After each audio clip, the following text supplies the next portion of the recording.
విజయవాడ నగరపాలక సంస్థ ప్రధాన కార్యాలయంలో ప్రస్తుత కౌన్సిల్ చివరి సర్వసభ్య సమావేశం జరిగింది. మరికొన్ని రోజుల్లో కౌన్సిల్ పదవీకాలం ముగియనున్న నేపథ్యంలో సమావేశంలో పలువురు సభ్యులు పెండింగ్ లో ఉన్న సమస్యలు, ప్రజల అభ్యర్థనల పరిష్కారంపై చర్చించారు. అజెండాలో భాగంగా నగరానికి సంబంధించిన పలు సమస్యలపై సభ్యులు ప్రతిపాదనలు చేశారు. లోటస్ గేటెడ్ కమ్యూనిటీ ప్రాంతంలోకి పారిశుద్ధ్య సిబ్బందిని అనుమతించకపోవడంపై చర్చ జరిగింది. దీనిపై మేయర్ రాయన భాగ్యలక్ష్మి స్పందిస్తూ లోటస్ భవనాల యజమానులు తమ ఖర్చులతో నిర్వహణ చేపట్టేందుకు సిద్ధమా అనే విషయాన్ని తెలుసుకోవాలని మున్సిపల్ అధికారులను ఆదేశించారు. నగరంలోని ప్రజా శౌచాలయాల నిర్వహణ అధ్వానంగా ఉందని అన్ని పార్టీల సభ్యులు అసంతృప్తి వ్యక్తం చేశారు. కొండ ప్రాంతాల్లోని గృహాల మురుగునీటి పారుదల వ్యవస్థపై వచ్చే ఫిర్యాదులకు అధికారులు వెంటనే స్పందించే విధానం ఉండాలని సూచించారు. దాని మెయింటెనెన్స్ గాని డెవలప్మెంట్ గాని కార్పొరేషన్ రూపాయి కూడా పెట్టదు. 11 కోట్ల రూపాయలు లోటస్లోనే ఖర్చు పెట్టాం అధ్యక్ష. 11 కోట్ల రూపాయలు లోటస్లోనే ఖర్చు పెట్టాం.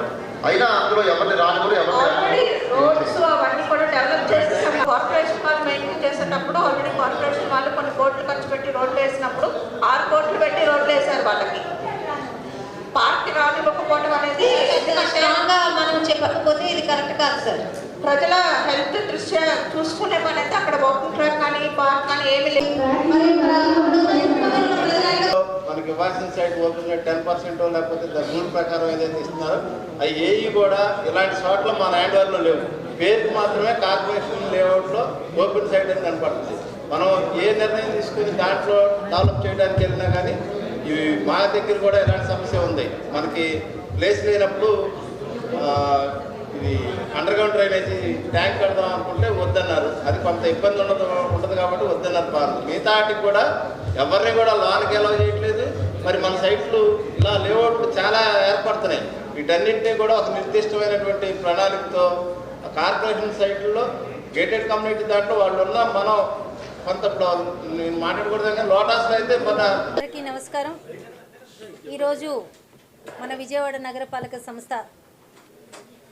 సంస్థలోనే ఈరోజు మనం 5 ఏళ్ళు పూర్తి స్థాయిలో కంప్లీట్ చేసుకొని లాస్ట్ కౌన్సిల్గా ఈరోజు కౌన్సిల్ అన్నది నిర్వహించుకోవటం జరుగుతుంది.